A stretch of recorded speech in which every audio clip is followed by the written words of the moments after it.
ready to grow your own Let's plant microgreens at home. First, grab a shallow container, some potting soil, and your favorite seeds.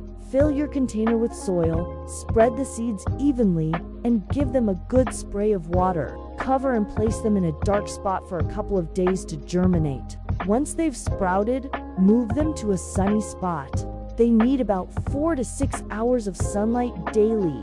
A grow light is a great alternative.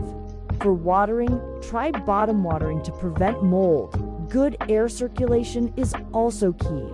Harvest when the first true leaves appear. Snip them just above the soil. To store them, place the unwashed microgreens between 2 paper towels in an airtight container. They'll stay fresh in the fridge for up to a week. Wash them just before eating. Start a new tray every week for a constant supply of fresh greens. Enjoy your homegrown